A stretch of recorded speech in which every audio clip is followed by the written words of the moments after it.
अब हम ये मालूम करने की कोशिश करेंगे कि ये जो ऑब्जेक्ट है जिसे हमने अभी हवा में फेंका है एंगल थीटा पर और इनिशियल वेलोसिटी जिसकी का मैग्नीट्यूड s है वो कितनी देर तक हवा में रहेगा। तो हमारी स्पीड या उस वर्टिकल कंपोनेंट जो वेलोसिटी का है वो है s sin थीटा। और जाहिर बात है कि जब हम ये कहते हैं कि हम ग्रेविटी के अंडर में हैं, ज़मीन पर हैं, तो जो भी चीज़ हम ऊपर फेंकेंगे उसके ऊपर ग्रेविटी असरअंदाज होगी और 10 मीटर्स पर सेकेंड स्क्वायर के हिसाब से उसको डीसेलरेट करेगी या ऊपर जाने से रोकेगी। तो जाहिर बात है कि जब कोई चीज़ वापस नीचे आएगी तो उससे पहले वो रुकेगी, अपनी मैक्सिमम हाइट पे पहुंचेगी। फर्ज कर लीजिए ये मैंने एक ऑब्जेक्ट है, इसको मैंने वर्टिकल फेंका 10 मीटर्स पर सेकेंड स्क्वायर की, लेकिन ग्रेविटी जो है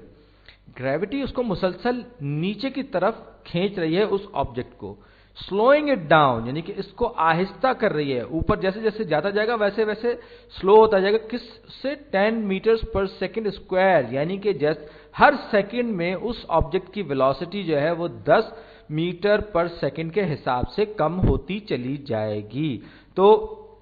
जाहिर बात है कि ये चीज जो है इसका मतलब ये कि अगर ग्रेविटी इसको ऊपर एक्ट कर रही है, इसको खींच रही है वापस अपनी तरफ, तो डीसेलरेट करने की कोशिश कर रही है, तो एक सेकंड बाद ही ये ऑब्जेक्ट अपनी स्टेशनरी कंडीशन में वर्टिकली आ जाएगा और फिर दोबारा पलटेगा, नीचे आना शुरू हो जाएगा। लिहाजा इसका मतलब ये हुआ कि इस चीज को अपनी मैक्सिमम हाइट तक पहुंचने का जो टाइम है वो 1 सेकंड लगेगा, लेकिन जो टोटल टाइम है या टी ए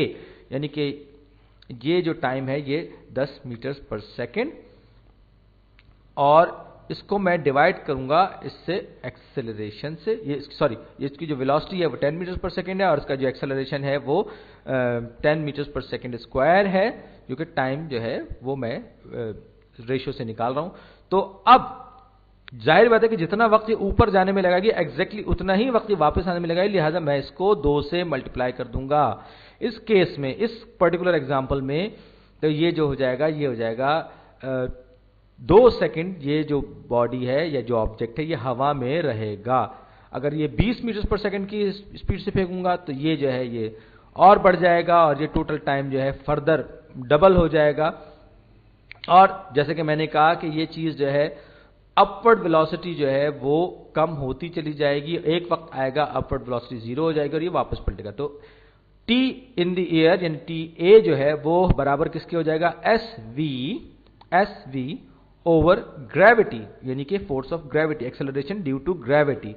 और यहां से हमें पता चल रहा है कि जी वर्टिकल वेलोसिटी जो है ये वो टाइम, अभी ये वो टाइम नहीं है जो एक्चुअल टाइम है, बल्कि ये वो टाइम है जिसको अपनी ओरिजिनल स्पीड से 0 स्पीड तक पहुंचने में लगा। जो एक्चुअल टाइम होगा इसका 2 से मल्टीप्लाई करना पड़ेगा,